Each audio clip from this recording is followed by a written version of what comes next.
What is up? It is Tuesday, January 26th. This is Football Life Presents the Audible.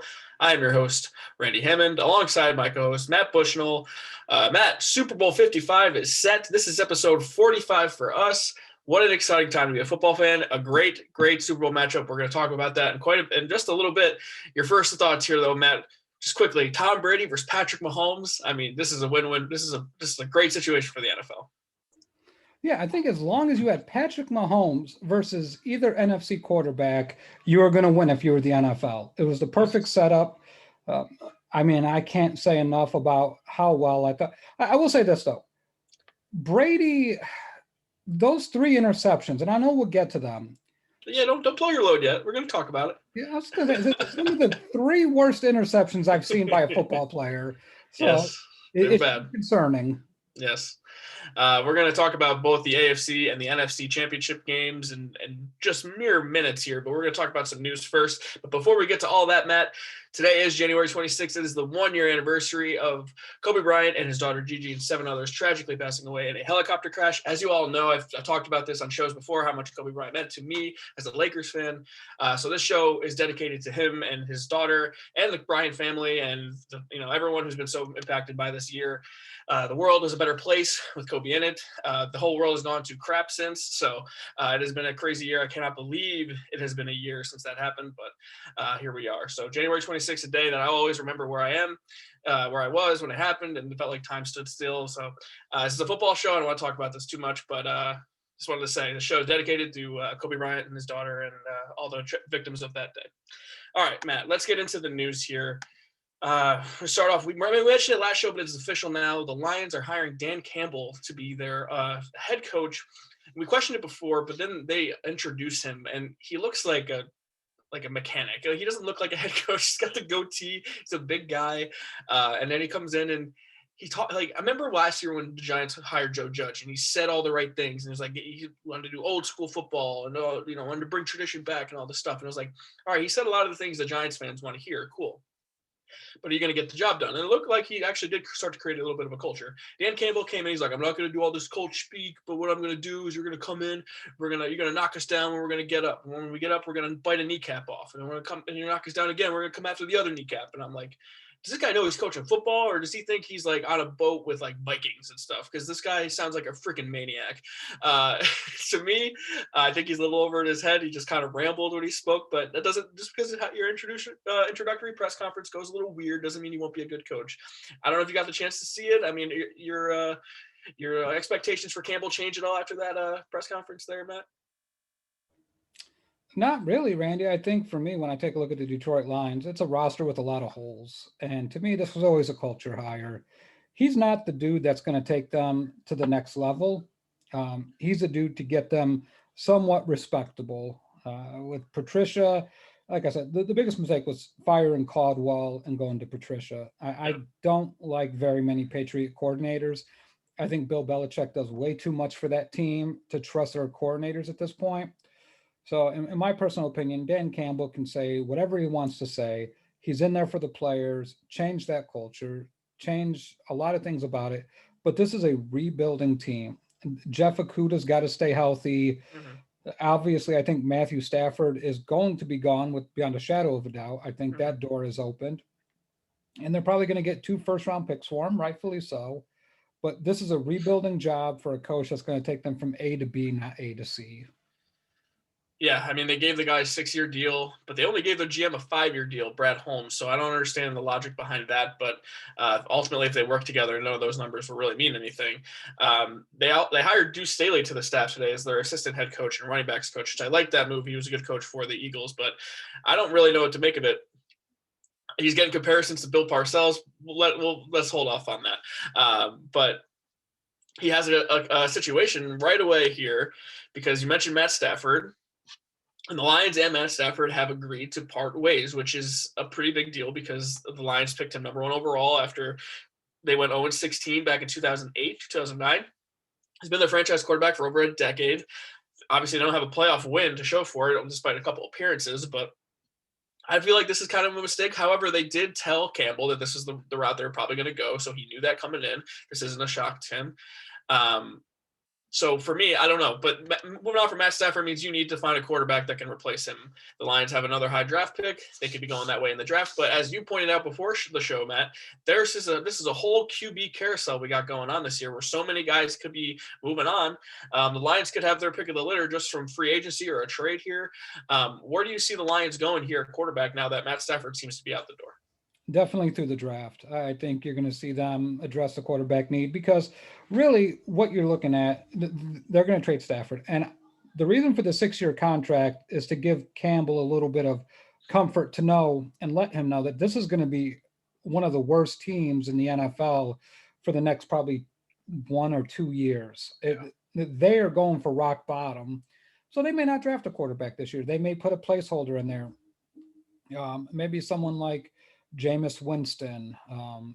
I don't think they trade for Sam Darnold. I think the Jets are going to ride with Sam Darnold, but I could be wrong. Adam Schefter and Chris Mortensen and even Jay Glazer are saying we could see as many 18 quarterbacks change teams this season. And the reports are coming out of Houston that Deshaun Watson, there are no coaches that they could hire that Deshaun Watson's going to stay in Houston. He's not returning any of Houston's calls. He's not taking any phone calls from any of the coaches that were previously on the staff. He's really out. And I think I always said that the Texans it'd be unlikely or they shouldn't trade him. Now I believe more than ever that he is going to be traded. And I don't think he's going to the AFC. From what I've been reading, Houston has no desire to keep him in the AFC. They want him out.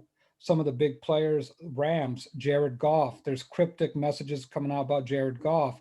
I think we both know that San Francisco's moving on from Jimmy Garoppolo. I don't think they view him as a reliable starter.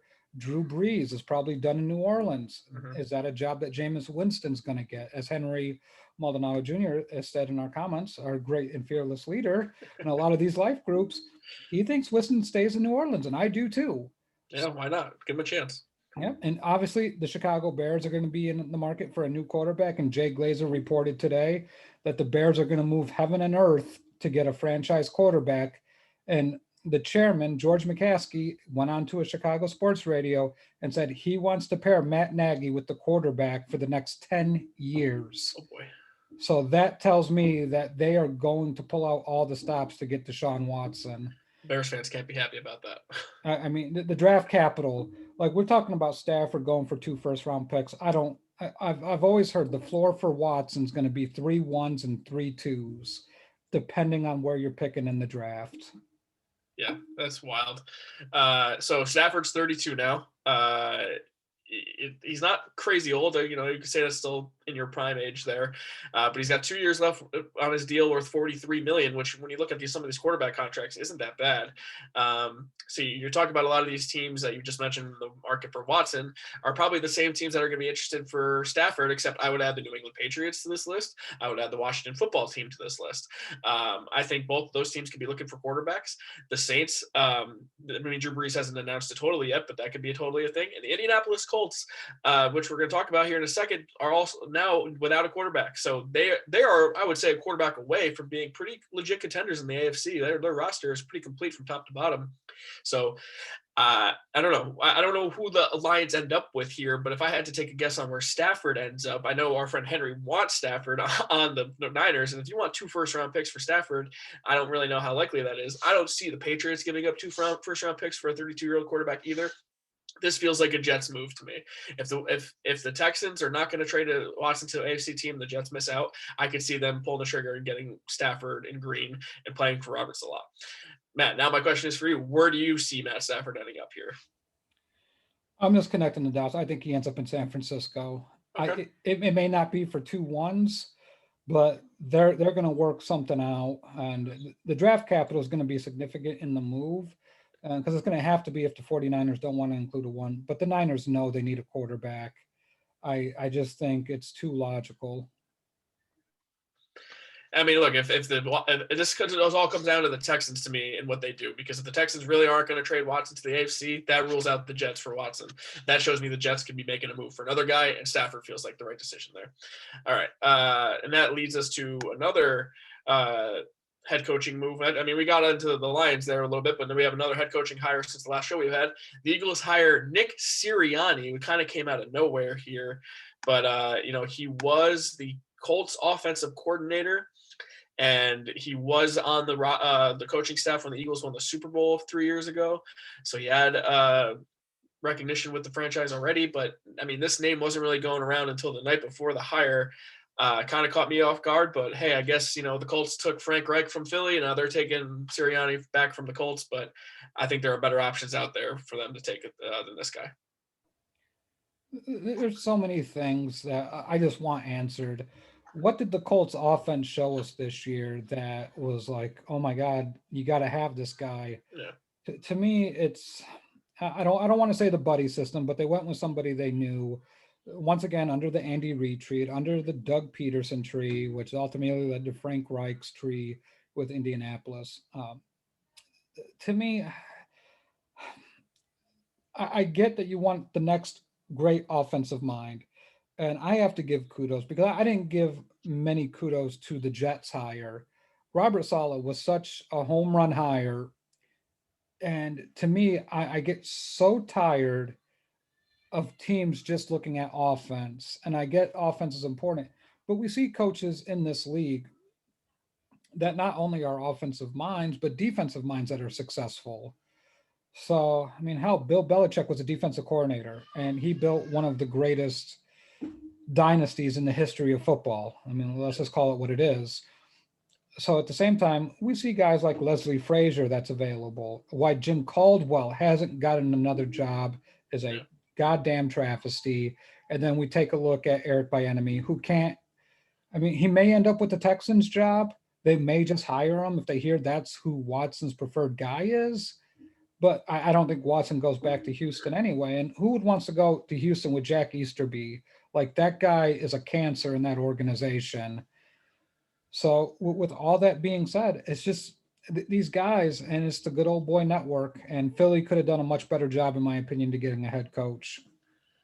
Yeah, I agree. I mean, you got a better offensive coordinator out there right now in Eric Bieniemy, who I have been trying to get a job for the last 2 years. I have no power, obviously, but I wonder if Bieniemy's going deep in the playoffs each year affects it a little bit. These teams want to hire coaches early on. I understand that, but you can still hire Bieniemy and let him finish out his contract and then start working on that after the Chiefs win another Super Bowl ultimately. But Sirianni's 39. All these teams want to hire coaches in their 30s now who are young and offensive minds. This is all because Sean McVay came into the Rams and changed everything 4 years ago or whatever. And this is the other thing with the Eagles, which kind of surprises me. They dumped Peterson after that whole Week 17 debacle. And then this guy is saying he's going to fix Carson Wentz. They committed to Carson Wentz more than they committed to Doug Peterson. And more than it, and now they're not committing to Jalen Hurts, which surprised me because Jalen Hurts looked pretty good at the end of the year. So now you have two quarterbacks. One looked really bad last year, and the other one actually showed promise. Carson Wentz feels like a guy you could have moved on from. I know his contract wasn't that great, but also like the rumors of like Carson Wentz potentially going to the Colts. Maybe this guy was a big reason why, like, he wanted to work with Carson Wentz. So this could have been part of that. I don't agree with it, but I'm just trying to figure out what to make some sense of it. I don't know. I just don't like the move at all. Well, and another young quarterback on the market in Jalen Hurts. What are you going to do? Guess, yeah. I mean, he's going to get you a first-round pick. So he should, yeah. Absolutely. I think he's proven that this kid can play. He needs some refinement, but the promise is there. This kid can play. He played in some big games. But yeah, I mean, why you choose Carson Wentz over Doug Peterson is a head scratcher to me. Carson Wentz didn't win you the Super Bowl. Granted, he got you to like 11 or 12 wins. Yeah. But I can't buy this. Nope. And another defensive coordinator name that I always come back to too is Don Martindale from the Ravens. This guy does a great job each and every year. Ravens are among the best defense in the league every single year. He never gets he gets interviews, but he never really gets seriously considered, which is kind of sad. All right. So that leaves one team now, Matt, without a coach, and that's the Houston Texans. And we've talked about Deshaun Watson and the mess with Jack Easterby. I mean, whoever gets this job is walking into a disaster of a situation. It might be in the worst spot possible of all the teams in the NFL. Like, I know the Jags are a bad spot, but they have the number one overall pick. Washington football team's always been poorly run, but it looks like they could like have a good roster to work with at least. the Texans, especially after a Deshaun Watson trade, are going to be the worst team in the league. So if it is Eric Bieniemy, he is going to be set up for failure ultimately from the beginning here. I don't know. Anything change for you? Do you think it's going to be Bieniemy? Do you think Leslie Frazier gets the job? A veteran like him could come in there and try to establish some kind of culture. I don't know where the Texans go here. What do you think? I don't think it's going to be Bieniemy. I don't trust Jack Easterby to stay out of this. And Jack Easterby and how the Texans got their GM was, they share very friendly with the agents. I think somehow it's going to come back to a familiar name within that Patriots coaching tree. But I think it's a blessing in disguise for Eric Bieniemy not to go to Houston. Yeah. I know these jobs are a blessing in disguise, but it can get so bad that you might not ever get another job again if you were to get fired. And I think that's something that has to be taken into consideration here. I wouldn't be surprised. I think one of the dark horse names here is Jim Caldwell. I think Jim Caldwell could end up in Houston, and I don't think it would be the worst thing. Yeah, I could see that. I mean, I would like Jim Caldwell to get another chance because, like as you mentioned before, he did a nice job with the Lions and got fired for what appeared to be no real reason, honestly. But now I have a theory about Bieniemy, and I didn't come up with this. I heard this on another podcast, but Eric Bieniemy has been a guy who everyone has said should be a front runner for any coaching job that he wants. What if he doesn't actually want to leave Kansas City? What if Andy Reid tells him, "Hey, I got 2 years left. I'm going to win 2 more Super Bowls, and then this team is yours." Wouldn't you wait out 2 years to have Patrick Mahomes for the next 10 years? Because I think I would. Yeah, I mean, anytime you can get God, as your quarterback, I mean, sign me up for that job. I think Andy Reid signed a 5 or 7 year extension after the Super Bowl last year. So he's old though. I mean, these guys are football lifers. A lot of these guys will coach until the wheels fall off. I mean, there are some instances, and he does come from an interesting tree of coaches. Yeah. We're talking Mike Holmgren, who, had a couple of spots, but he didn't coach into his 70s, which I think Reid would do with this contract. Yeah, I think he's approaching pretty quickly here. Yeah, I mean, obviously Bill Walsh left the game not into his 70s. I think he retired somewhere in his 60s. So it's a possibility. I would probably say Reid gives the Chiefs 3 more years. And say they three-peat or win 4 in a row. And Reid goes, "I got nothing left to prove at this point. Here's Patrick Mahomes, Eric Bieniemy." I mean, I would take that. I mean, yeah. I don't know if you could get a cushier job than I don't think so. Having Patrick Mahomes as your quarterback and Tyreek Hill. Obviously, they got to replace Travis Kelce. Right. And your theory about running backs are just interchangeable, but they've done a masterful job with the cap. All these contracts are so team friendly. I don't see why not. Just throwing it out there. Maybe this is something that he wants. I'm just trying to make sense of it because if I was a team, I'd be trying to get this guy. All right, one more news item before we move on. We have a retirement, and it is not Drew Brees. It is Phillip Rivers, one of the 3 quarterbacks draft, one of the 3 Hall of Fame caliber quarterbacks drafted in the 2004 draft. No disrespect to JP Lossman, but sorry you're not there, bud. Phillip Rivers, after 17 years, 16 with the Chargers and 1 with the Indianapolis Colts, is hanging it up. He's a weird religious guy, so he waited until January 20th, which is has some religious correlation. Have it here. Thought I did anyway. Anyway, some sort of Saint Sebastian related thing, but that's his whole thing. It's also the 13-year anniversary. He played in the NFC title game with a torn ACL. I got a lot of respect for Phillip Rivers. Never could really pull off the big win. He always had the weirdest throwing style I've ever seen. But an ultimate competitor, really fun to listen to, mic'd up. He's got a very weird religious personality. Obviously a big time family man. His refusal to curse in itself is just fascinating to me because it's harder for me to just not curse than it is for me to than anything else. So I respect that. But Phillip Rivers, I think at this point, he is going to be a Hall of Famer. I might not be first ballot, but I think the numbers and the overall resume and impact in the game is going to get him there. Absolutely. This 2000, what was it? The 2005 class of quarterbacks? 2004. Talking Eli Manning, the number 1 overall pick, and then swapped to the Giants, and Phillip Rivers went to the Chargers. Yep. But both Big of Ben, those, obviously. Yeah. Well, we'll get to Big Ben in a second. I do honestly think that Phillip Rivers is probably the best overall statistical quarterback to come out of that draft class. Probably the best overall quarterback, in my opinion, from beginning to end. I know you have some theories about Big Ben, and I agree with them. Um, I Look, mean, I don't think there's a doubt that Big Ben walked into the best situation of all three of these quarterbacks. And he's done the same as Eli and could have done way more. And I think they could have had a Patriots level dynasty if Big Ben had the work ethic and the tenacity as Tom Brady did. and that's fair. I mean, they should have been the team to beat the Patriots. Yep. It should have been them. But for whatever reason, it didn't turn out the way it turned out. But Philip Rivers not winning a Super Bowl kind of doesn't feel right. At the end of the day, you look at that guy, and it's like, man, he should have won a Super Bowl. And I kind of put him in that category. He's not Dan Marino. He's not that good. I don't even think Philip Rivers is a top 20 all-time quarterback. I don't either. Just outside the top 20, though, is probably where his place would go. But just a fantastic career. Belongs in the Hall of Fame. Yeah, that's what I mean. Like, overall, I think you could make the argument he's kind of a stat compiler similar to Eli was, but he has much better stats than Eli does. Better winning percentage, less turnovers. I think those things matter ultimately. Eli has the ring advantage, and I think that is Eli's legacy, is getting those two championships. So I don't think either of those guys are first ballot Hall of Famers. Ultimately, I don't think Eli, when they had 5 years, is going to get in right away.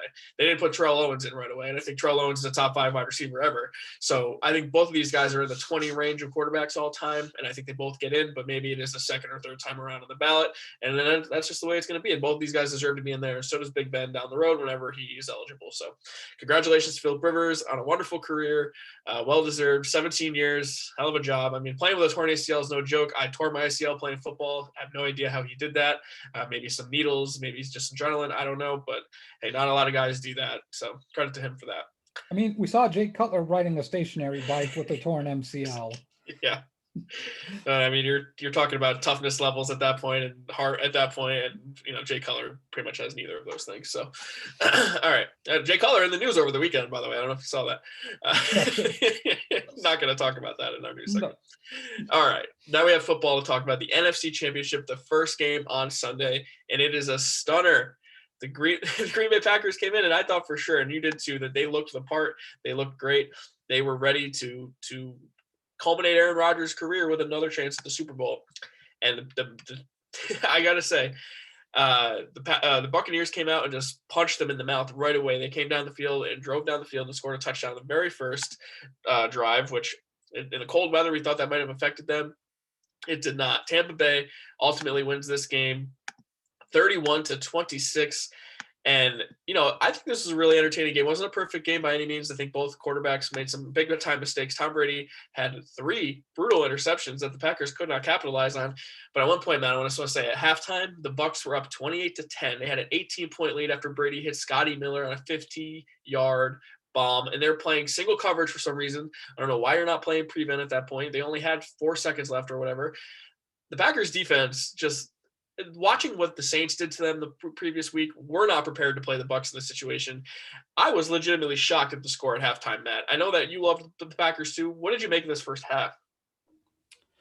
So thank you, NFL, for getting the game tape to me early. Like, that was a blessing in disguise. So the issues that I saw is, first of all, the Packers have one of the most overrated secondaries in the entire NFL. Just watching it, Kevin King's atrocious in man-to-man. He can't cover man-to-man. He gets beat on the double move every time. So Jair Alexander is by far their best cover corner. Yep.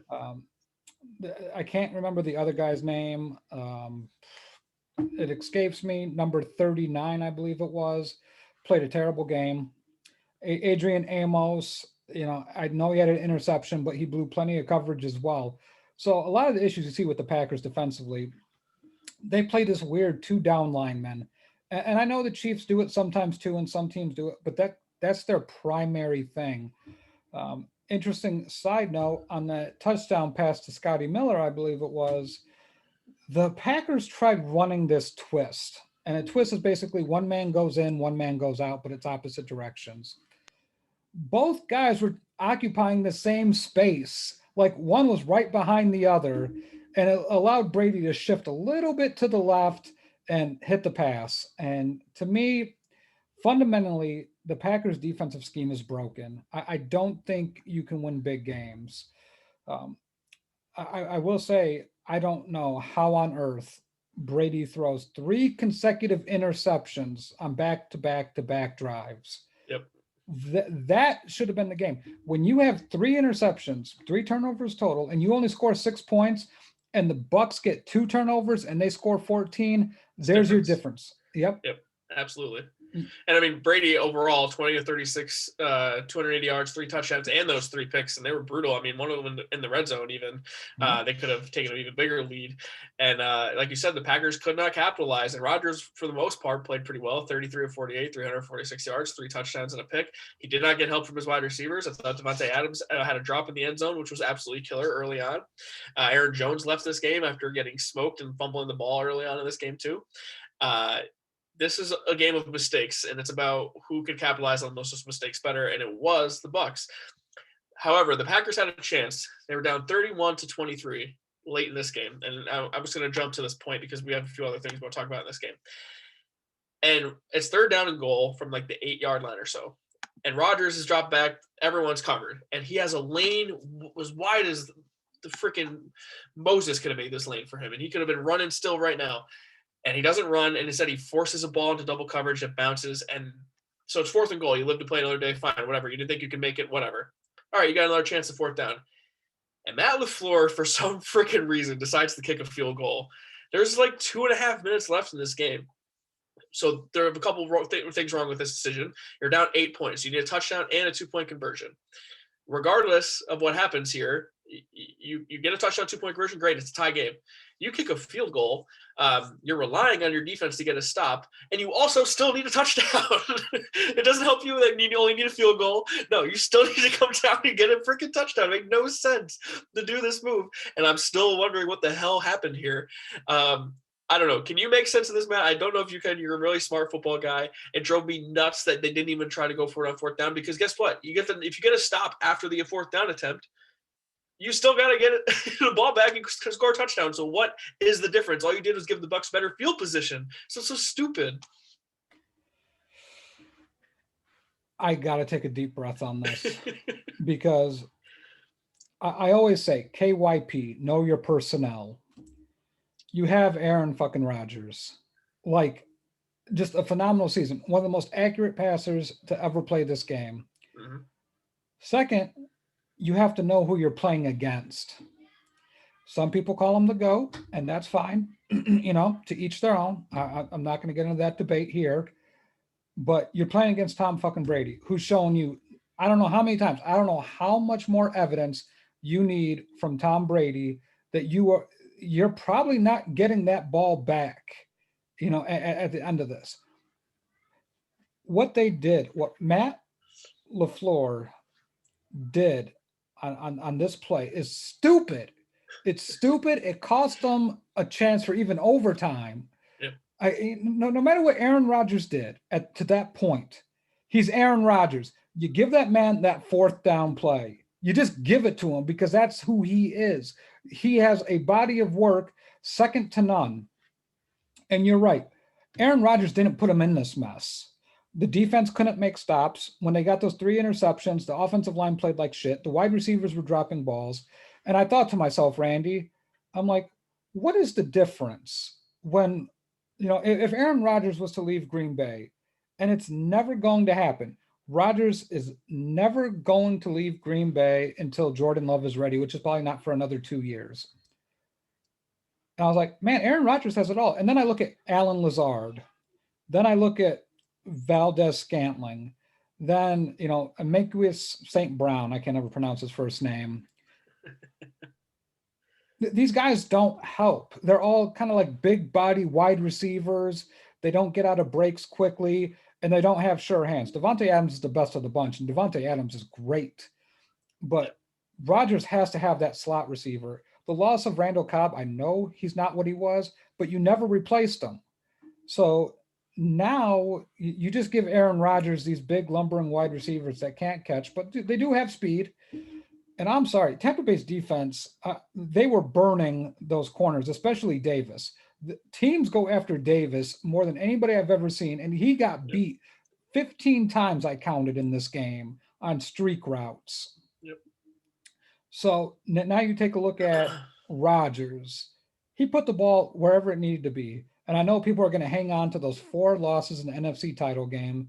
First of all, Aaron Rodgers can't stop, the San Francisco 49ers run game. He doesn't play defense. And the 49ers have one of the greatest offensive or defensive lines in the history of football with Joey Bosa, DeForest Buckner, and Eric Armstead, for whatever that's worth. But I don't understand the Aaron Rodgers hate. Like, it's a team game. People want to single out quarterbacks. First of all, quarterbacks get way too much credit and way too much blame. They make a hell of a lot of difference. They're a giant eraser. But if you can't stop anybody, it can't be on the quarterback. It's not on the quarterback alone. And also, Aaron Rodgers had Mike McCarthy as his head coach. The fact that he dragged McCarthy's ass to a Super Bowl is impressive as hell. And Nick Bosa. Sorry, Henry. Nick Bosa, Joey Bosa. I don't care. Personally, they're both assholes. But yes, Nick Bosa. I was going to get back to the field real quick. This is my thing. And Mike McCarthy, point taken. Matt LaFleur deserves to just get absolutely destroyed for this decision, because you take the ball out of Aaron Rodgers' hands, which Aaron Rodgers said after the game he only made that decision on 3rd down to not run because he thought he was going to have a chance on 4th down to make another play. Still doesn't justify not running to me. I thought he had a lane, whatever. But you're trusting your defense that has been getting torched all game to get a stop, and not just a stop to hold them to a field goal. You need to hold them to a 3-and-out. And you have 4 timeouts. You have your 3 and then the 2-minute warning. This is Tom Brady. All he needs is a 1st down. That makes no sense. It drives me up a wall that he decided to take the ball out of his best player's hands, which I would argue their best player, Aaron Rodgers, and then Davante Adams. You shouldn't make that 4th down play no matter what. Davante Adams, I don't care if he's double covered. I'm throwing it to him. I wanted that ball in no one else's hands than Davante Adams. And then the trusting of the defense makes absolutely no sense to me. It obviously leads to the situation that we're going to talk about now. And Packers fans are mad, but I don't think this is the difference in the ball game. It's 3rd down and 4. Brady lofts the ball up to what's his name here? I'm blanking on his name, but one of the receivers, and he's getting held while he's running across the field. I don't know if it was I think it was Godwin. Maybe it was Tyler Johnson. Yeah. But Brady notices that his jersey's being pulled and just throws it, thinking the refs are going to see that. At first, they don't throw the flag. The ball wasn't really catchable at all, mind you. The refs don't throw it right away, and then everyone's like all up in arms. They decide to throw the flag, call pass interference, give the Bucs 1st down. Do I think it's the right call? Yes. The problem is that the Packers fans have, and everyone else has, is that you let these receivers play all game. The Bucs got away with a pass interference on an interception on Rodgers. They got away with another holding play that wasn't incomplete. And the whole time you think, well, okay, this is the NFC Championship. You're going to let these guys play. And you call that one, which I didn't think could have been completed even if he didn't grab his jersey. I don't have a total issue with the call. I just wanted more consistency. But when you pull on the jersey, you make it easy for the officials to make that call. But the call was late, so I understand. But if you're a Packers fan, I'm sorry. This is not the reason you lost this game. You lost this game because you put your defense in this situation to begin with, and you had 3 turnovers in a row, and you could not capitalize off those turnovers. That is why you lost this game. Matt, what did you make of this whole officiating controversy that you have here? I don't think it's too much of a controversy. Look, if the Saints didn't get away with couldn't get the call last time when the guy gets smoked before the ball even gets there, this call is insane compared to that one. My thoughts on this are pretty simple. All year, both of these teams have been on the right side of all the flags. So I really don't care. You can complain about it all you want. Don't tug on the jersey. First of all, I think that ball was catchable, Randy. If you see where the wide receiver was trying to go, he was trying to run up the field, and the jersey made him go side to side because he wasn't able to, break away from that. And it stopped his ability to run to get underneath the ball. So, I mean, that's the thing when you take a look at Tom Brady, though, is like he'll see it and he'll throw it. And the refs, more often than not, will be like, oh, well, Tom Brady threw it there. And then, okay, I kind of saw it. So, okay, let's go ahead and throw the flag. I agree with you. Another thing I wanted to touch on was what Leon asked in the comment section was what do we think about the 2-point conversion? This game was lost by a lot of coaching decisions by Matt LaFleur. Yeah. You don't chase points when you don't have to at that time. There was no reason to go for that 2-point conversion at that time, because guess what?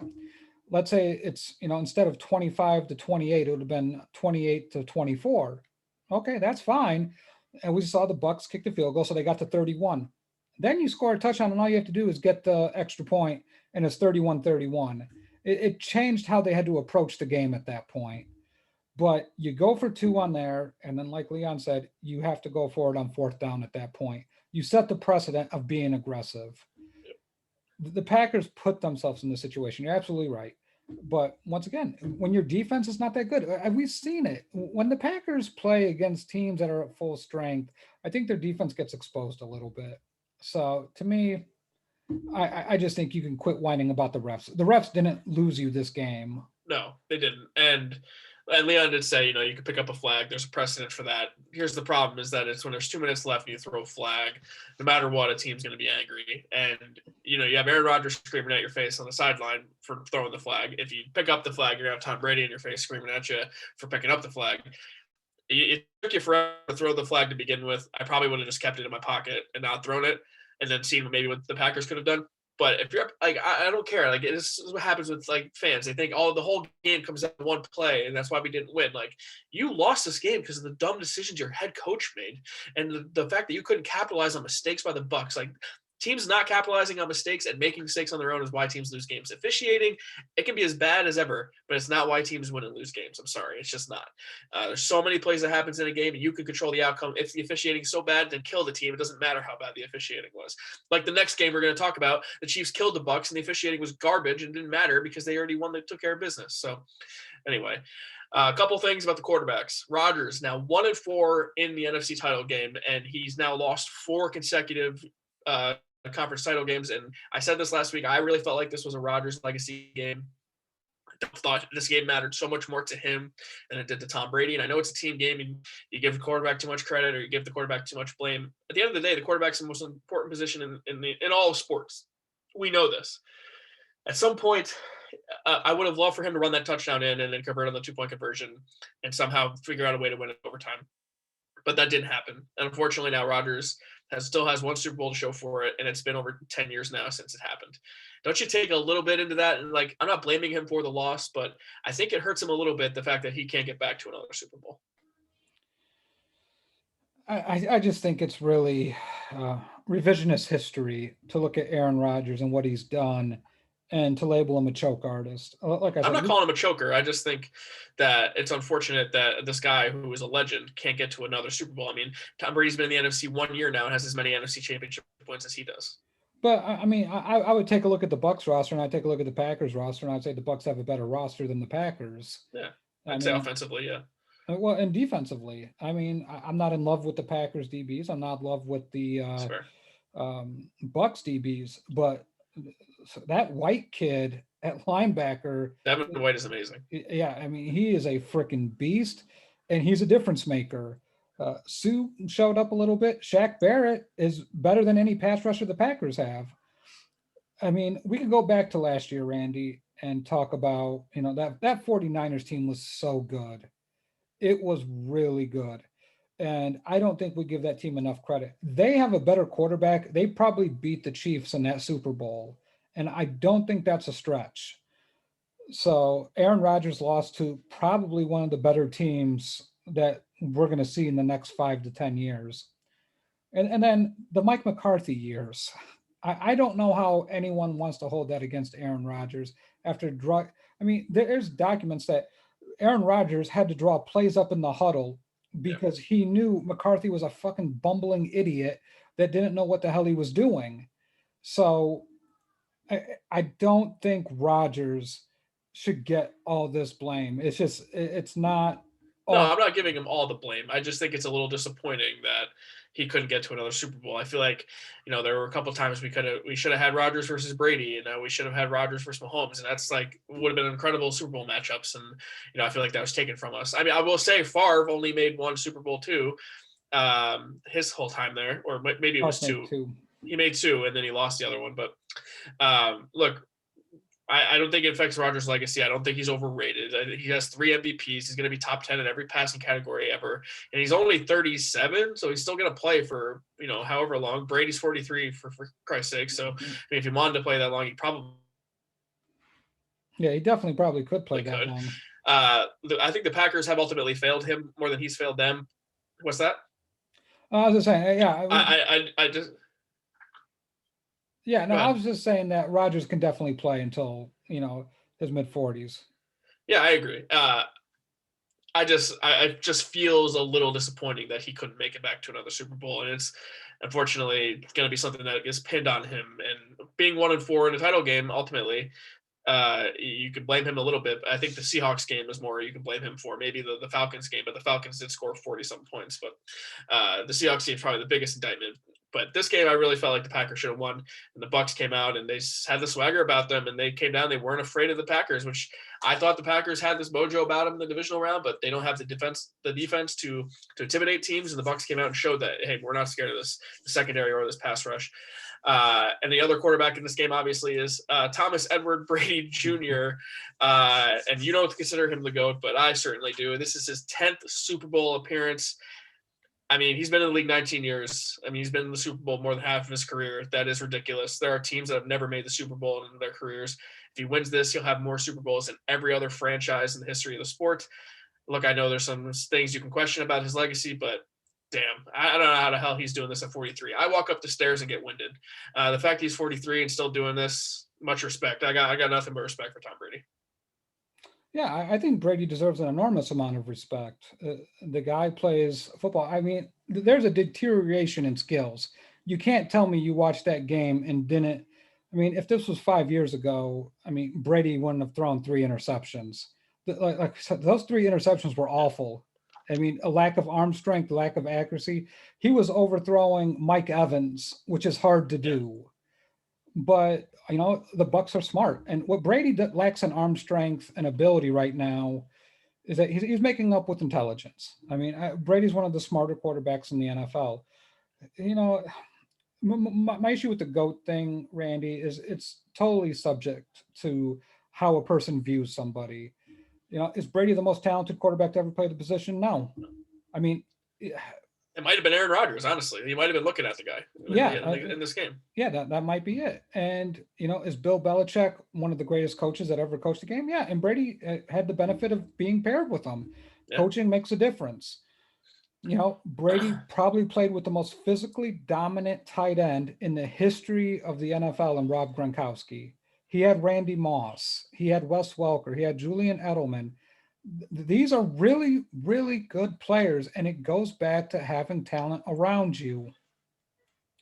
So to me, in my opinion, is strictly this.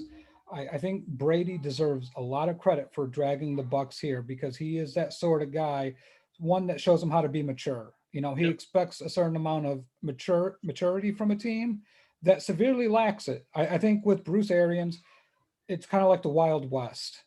And Brady kind of brings that calming, no, you're not pulling that shit here. So, I mean, Brady's a consummate leader. I give him a lot of credit for that. Regardless of my feelings from 2000 to 2007, it doesn't really matter. His resume after that is equally as impressive. I will say this about Brady though. All those guys you mentioned, Brady took a pay cut every year to get these guys and pay these guys and surround himself with this talent.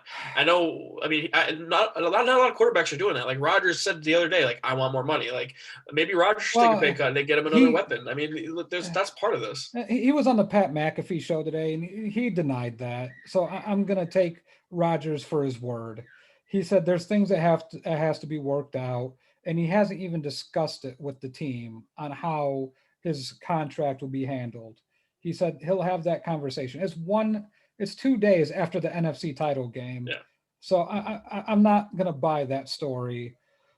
So I honestly believe at this point in time, just taking a look at the totality of things, football players have a short career. Yeah. All right. Just like every other sport, you do this for a limited amount of time. Brady can do that. And God bless Brady for doing it if that's what he wants to do. His wife also makes like 4 times the amount of money he does. That helps. Yeah, that helps. Yeah, that changes a lot of things. You don't have to be the breadwinner. You know, Aaron Rodgers needs that money. He has other interests in life. I'm not going to fault a person for trying to capitalize off their talent. And I think it's a real shame. And I saw it in our football life group, and I don't know who posted it, but I think it's a shame that people would question someone else's pockets.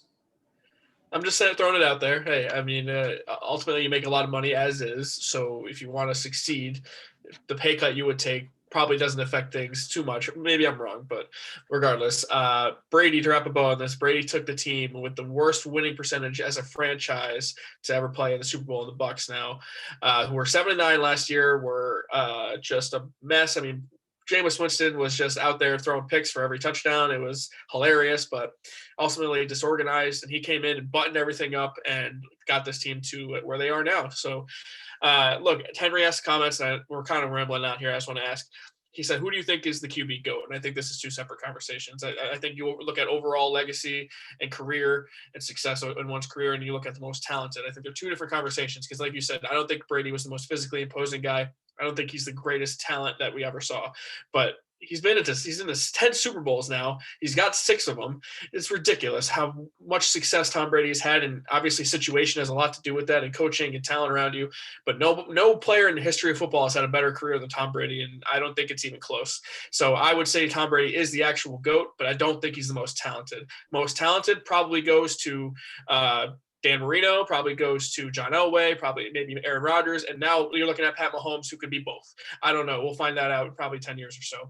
But to me, I would say Tom Brady is the GOAT. I mean, I will say Tom Brady is the most accomplished NFL quarterback in the history of the NFL. It's not close. I mean, I don't know It's how anyone not. could. Yeah.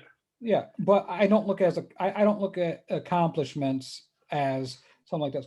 To me, there's 3 guys I watched, Randy, in my life that literally dragged a dead ass team that couldn't do jack shit into another stratosphere. One, Peyton Manning. For my money, Peyton Manning was one of the best quarterbacks I've ever seen play. And then after that, we're talking guys like John Elway and, of course, Aaron Rodgers. Yeah, I mean, look, I think we all have the same similar names in mind here when we talk about great quarterbacks. And Peyton Manning changed the game forever, and his legacy is that, and it always will be that the pre-snap stuff and how smart he was in the anticipation. Like Peyton will always do that. But Peyton, you can talk about Rodgers choking in the playoffs, but Peyton had more one and done losses than anyone. Peyton choked in the playoffs a ton, and that you're going to criticize Rodgers, maybe you should criticize Peyton for that as well. All right, I mean, that kind of wraps up well in the NFC Championship game because that was the game of the weekend. That was the entertaining game with the 2 legendary quarterbacks. I questioned that game going on first because I kind of thought the AFC Championship game had blowout potential, and I know you did too. And that's obviously what happened here. The Chiefs were nice enough to spot the Bills 9 points in the first quarter. Mecole Hardman had a muffed punt that led to a touchdown, and then I don't necessarily always think that one play changes momentum, maybe a turnover of some kind, but that missed extra point, and it's crazy how a kicker of all things can do this, but that missed extra point felt like a momentum swing because the Bills needed every point they possibly could get in this game to contain the Chiefs. And then it was just an avalanche after that. The Bills are up 9-0, and in the second quarter, the Chiefs just come out and score 21 unanswered and go up 21-9 at halftime. And hey, we questioned Pat Mahomes with the concussion and with the turf toe. He looked freaking fine to me. He looked like good old Pat Mahomes, and it just kind of solidifies to me that the Chiefs were doing what I thought they were doing all year and just coasting until it mattered. The Chiefs are scary on so many different things. And I mean, I always joked, well, I didn't joke around, but I mean, when I said that, they could go 16-0, I really meant it. Like, I wasn't kidding around. If they're interested and they want to win every game they play, they can win every game they play. It's just a matter of will. Of course, they lost to the Raiders, and it was kind of a sloppy game for Mahomes. And then they lost the last game of the season, which was really just that they locked everything up at that point. It wasn't worth mentioning. So I compare, if you guys have seen The Matrix, I compare Patrick Mahomes to Neo. He's like Neo in The Matrix. He sees things that no one else sees. He can do things that no one else can do. Our good friend Vince Mercandetti from Dong City says that he doesn't believe he has ligaments in his arm because the way he can bend his joints. Yeah. And it's somewhat almost true. Like the guy can throw from any platform with any amount of arm strength. It just he's so advanced. You don't see quarterbacks like this come into the NFL. And I know that he sat a year, and I think that year was immensely helpful for him mentally. Oh, absolutely. But Jesus Christ, Randy, I mean, God forgive me, but like it's like watching God play quarterback because he is so good and he does so many different things. And he's such a good teammate. I think the thing that separates things, I don't think Brady has much longer in the game for the players' personalities. Brady was so good with his era when he was in his prime because you could get fiery with guys, you could chew them out. Yep. It's just different types of guys now. They may not respond the same way to yelling, and that's fine. Everyone's different. Different generations, and I'm not criticizing it. You just have to have different types of leadership. Pat Mahomes is like the guy's like, okay, you know what? You made a mistake. Let's go get him. Like Harden. I love that on the sideline. He's like, hey, you're going to make a play in this game. Don't get over it. We're going to need you to make a play. And he did. And that's what we talk about. All the tools at quarterback. He has everything. Yeah. Everything at quarterback. And that's why I think when it's all said and done, when we talk about GOAT, it's going to be Mahomes. Brady probably has a 15-year stranglehold on this thing, but it's going to be Mahomes when it's all said and done. If he can hold up physically, then I have no doubt in that for sure. Maybe he can wear down a little easier than Brady did because he's a little bit more mobile, but we'll see. But Mahomes in this game, 29-38, 325 yards, 3 touchdowns. The turf toe looked fine. Didn't look like he was woozy at all with the concussion or anything. He looked incredible, and the Chiefs did as well. The Chiefs are just so fast, and they run plays differently than everyone else. They run those long crossing routes, and I don't love Tony Romo, but he really explained it well where he's like, most guys run bill routes. They just run as fast as they can down the field. The Chiefs tell Tyreek Hill to run as fast as he can across the field. How do you defend that? You can't. It's ridiculous. And Mahomes, and I talk about it in our group chat, but like he drops back, there'll be a free rusher right in his face. He just like sidesteps and the sidearm throw, like be 3rd and 7. He throws a perfect 13 yards to Travis Kelce.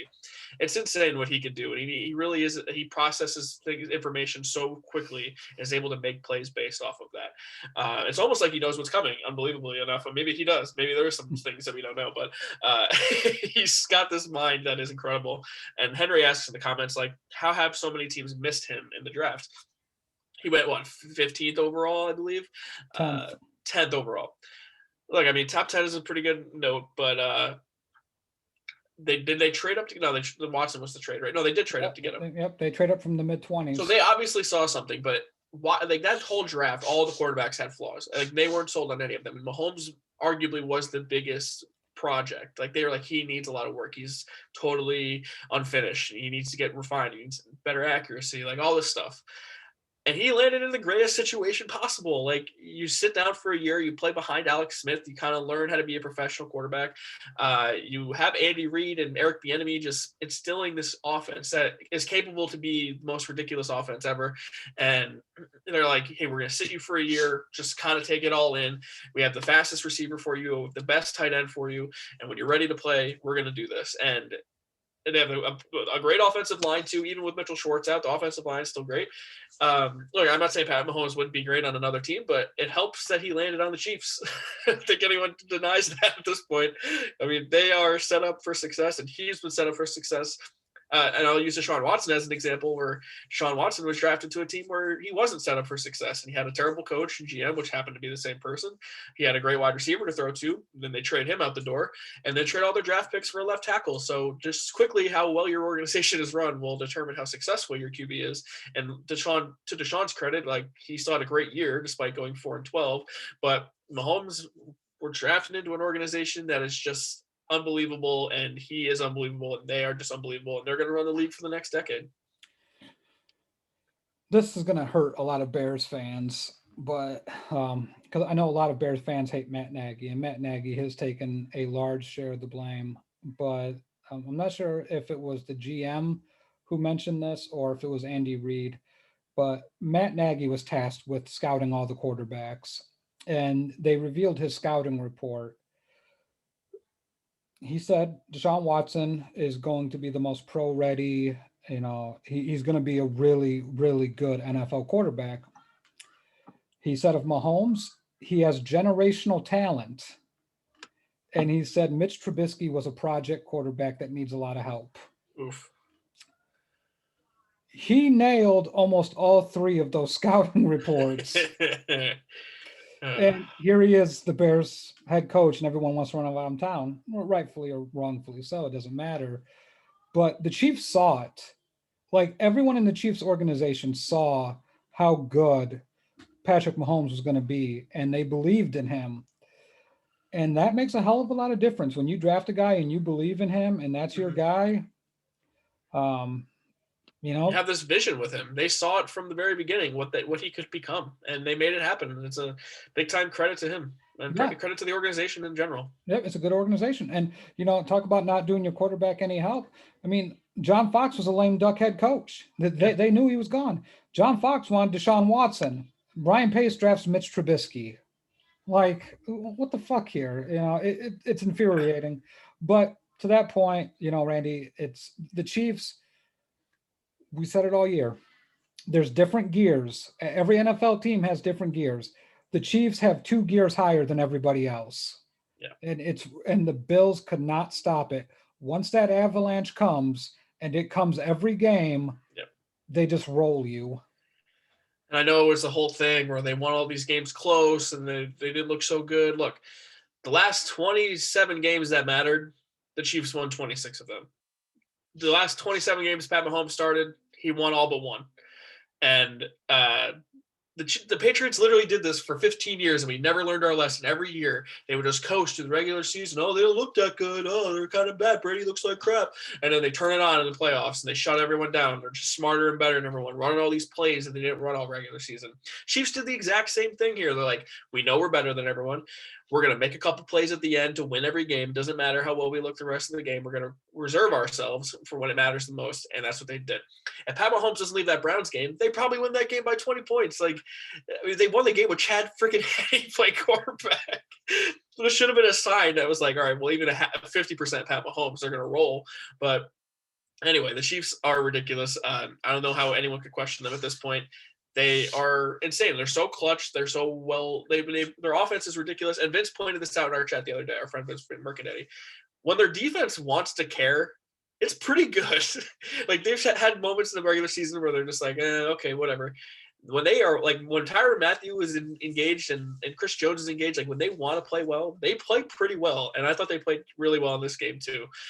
Their defense is pretty underrated, if you ask me. And they have a ton of talent all over the place, obviously. So and the defense is the same thing. They win this game 38-24. I'm going to shift gears now. We're going to talk about a lot about the Chiefs in a couple weeks, but the Bills.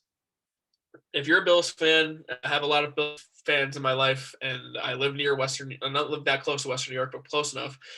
Look, the Bills did an unbelievable job this year. If you're a fan of the Bills, you have nothing to be ashamed of.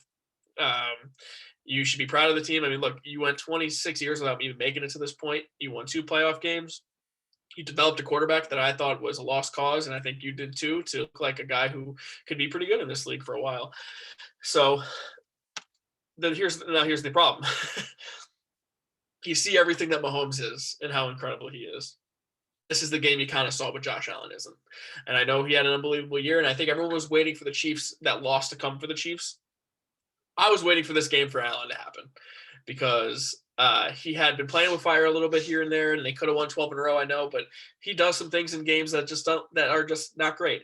Look, he took 4 sacks this game and lost 53 yards on them. And he took 2 of the worst sacks I've ever seen in my life.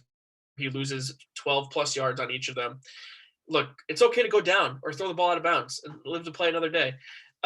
He had 1 interception. I thought he could have had 3. The Chiefs straight up dropped 2 of them. I thought they had Allen's number here. They knew what was coming. But I'll give this to Josh Allen. The guy never quits on a play, which is also why he takes all these sacks or he loses a bunch of yards. And he's going to try to make a play regardless of who's coming down and trying to bring him down. So I'll give him that. He's a great competitor, had an unbelievable year. nothing to be ashamed of. But I think Josh Allen can learn from these few games here where he made a ton of like fixable mistakes. And I think now next year you got to come back and not take these sacks and not make some of these throws. And I'll say this, Matt, before I give you the floor, I said all year Stephon Diggs has been their MVP. He has 6 or 77 on 11 targets, kind of gets shut down, and Josh Allen does this. I don't think that's a coincidence. Really, you have to give a ton of credit to the Kansas City secondary. Yeah. Very underrated, and they played a hell of a game. My thoughts on Josh Allen are complicated, I would say, at this point, Randy. My issue with the sacks is it happened last year in the playoff game against Houston. When you blitz Josh Allen, and for any young quarterback, that's one of the last traits to really develop is being able to handle the blitz. Because it's frenetic thinking. You get so wound up, everything speeds up so quickly, where you see a lot of the great quarterbacks, even when they blitz, the game is still slow for them.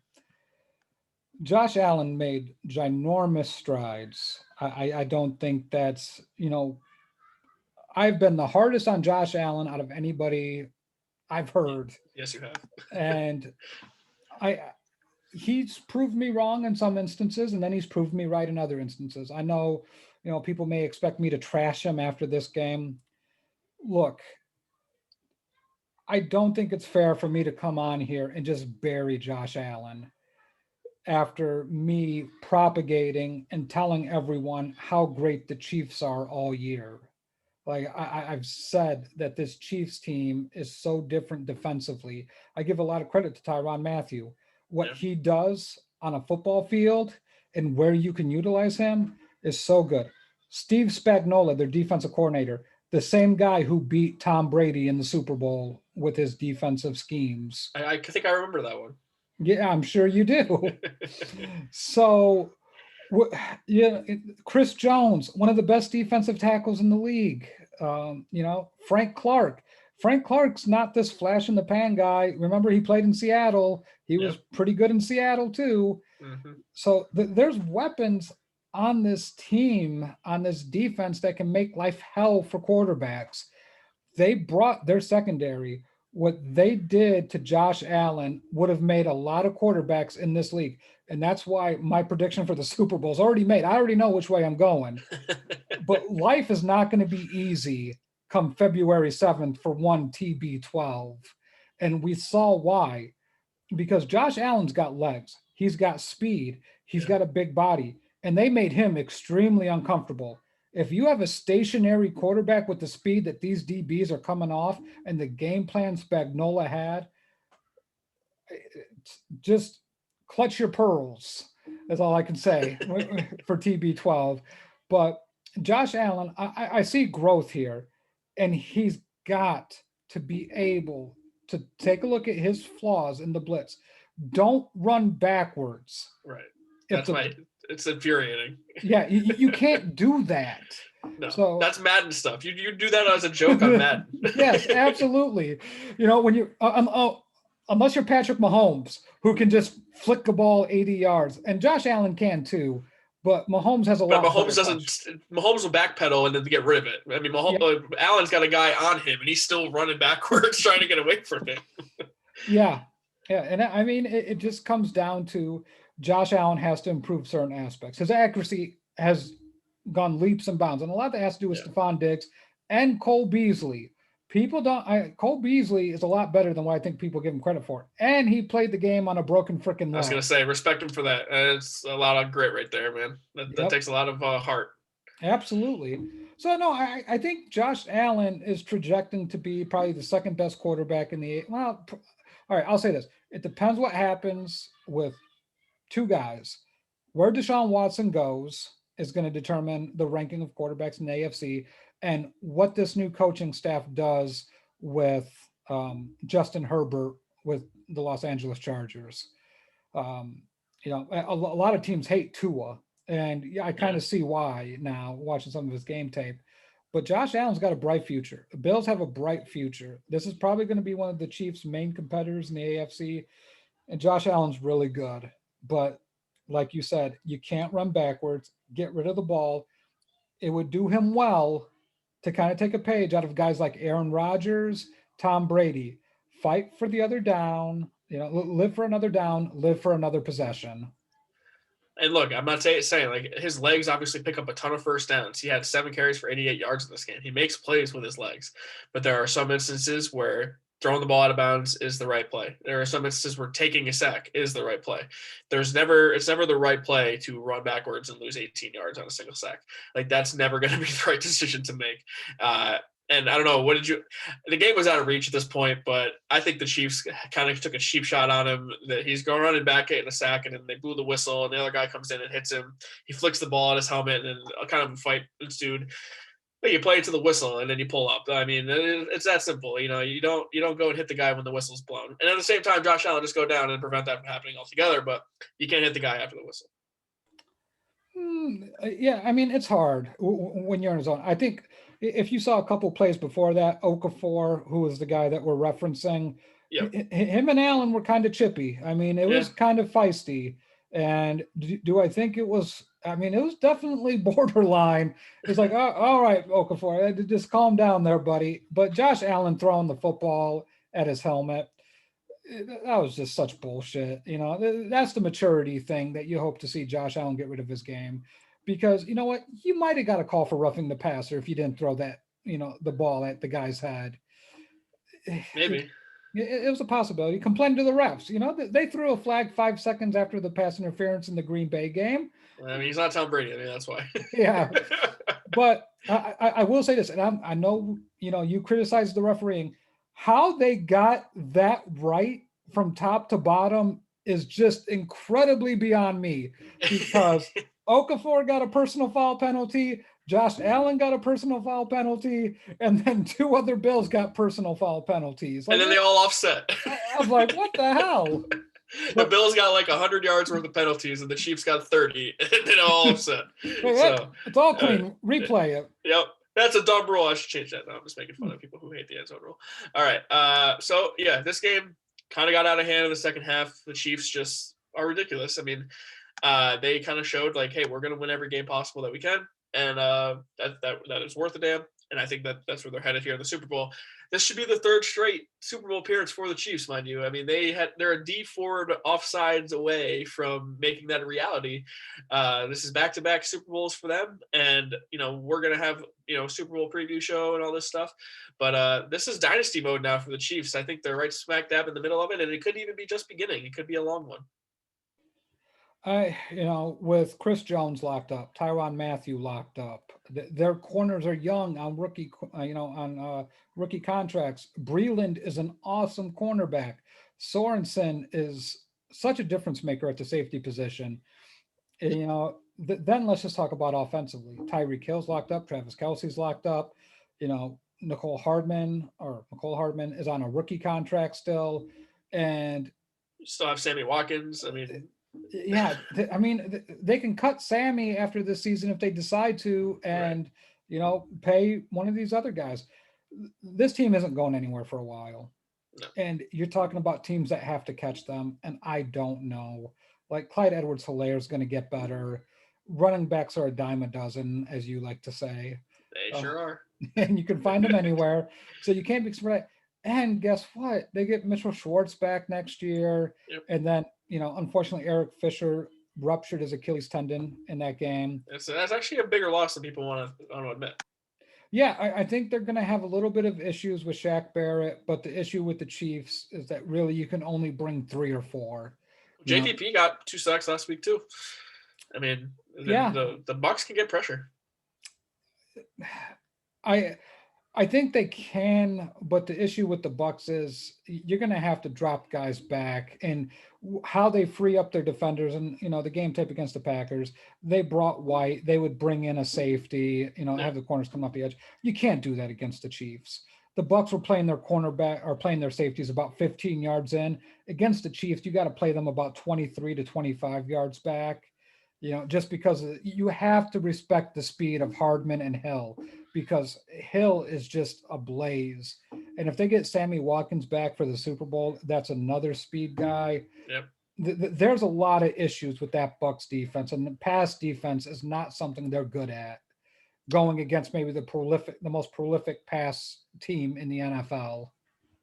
Yeah, I can't wait for it. We're going to obviously do a bunch of previewing of this game in the coming weeks. I will post in the group when we have an official Super Bowl preview announcement. We usually do a big show for it. I think we're going to do the same thing this year. So when I get names and a time confirmed, I will post that in the group for you guys for sure. Not an all-time uniform matchup, unfortunately. Usually I want there to be some aesthetic there, but a lot of red last year too. But yeah, that'll be okay. It should be a great game. Really looking forward to it. Hey, I just want to say a few things. If you're a Bills fan, congratulations. You had a hell of a season. Nothing to be ashamed of. You're going to be back again next year. I have no doubt about that. You got all your coaches coming back. Dable's coming back. You're going to be ready to go again next year. Tyreek Hill, 9 for 172. Unbelievable. Speed kills. If you're a team in the NFL, you need a guy who can just put on the Jets and just burn teams because he makes 3 or 4 plays every week that kill teams. And Travis Kelce, 13 for 118 and 2 touchdowns on 15 targets. This man is a vacuum. This guy just is there for every first down, makes so many plays. I'm not saying he's better than Gronk, but he's trying, man. He is up there amongst all-time great tight ends, and he's putting together a hell of a career for himself, and he's just beginning. I mean, he's really only halfway through it. I mean, they just locked him up too.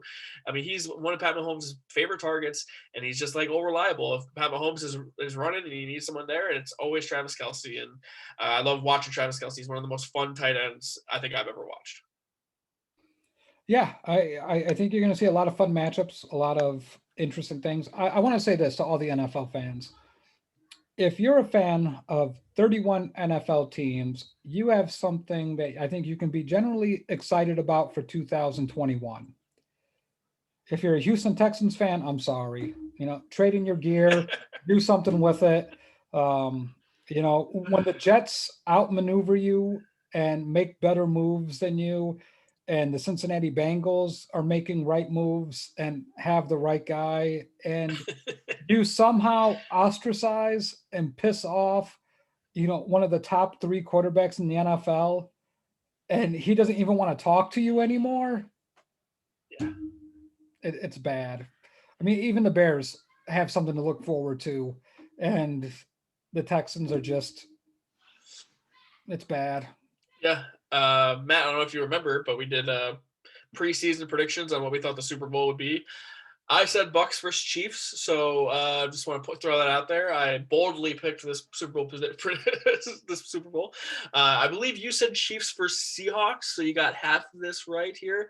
So half good job to you. Look, this was not a hard Super Bowl to predict. I'm not giving myself that much credit, but I just wanted to throw it out there. I did say the Bucks were going to be here by the end of the year. Anyway, Matt, we got all these great shows lined up on the Under the Life Group umbrella. Before we say goodbye to the folks, why don't you tell us about them? Yeah, you know what, Randy? NBA's in full swing. The Step Back podcast with Jacob Anthony Moses and Leon Tompkins. I know today's the anniversary of Kobe. I'm sure the guys will have something very nice for Kobe tomorrow night. It's one of my favorite basketball podcasts, and I think really, you can listen to them on iTunes. You can listen to them on Spotify and on Facebook Live. So give them a listen. Thursday, the Work Shoot Wrestling podcast with Corey Richmond and Jason Brooks. Big pay-per-view coming up this Sunday in the Royal Rumble.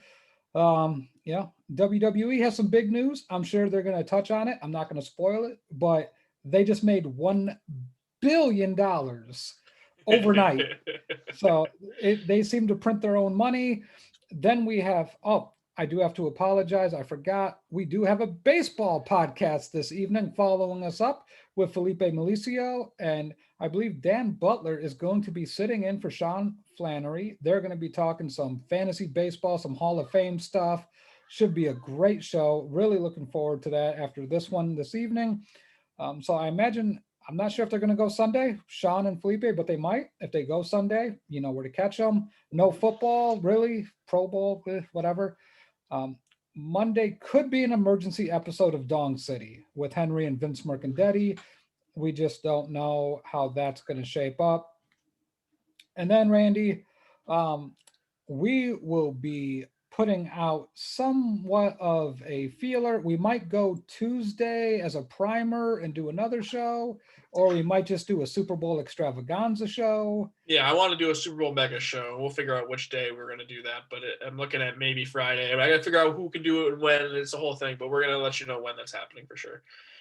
Yep, and I may bring out a little special for the fans. I may show you some game tape, some plays, some key turning points. So maybe be on the lookout for that. You know, a little Bucks breakdown and a little Chiefs breakdown.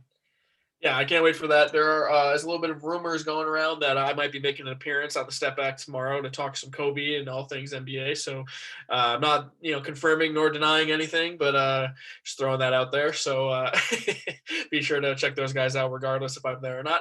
And like I said, this show is dedicated to the life and memory of Kobe Bean Bryant and his daughter Gianna and the 7 other victims of that helicopter crash.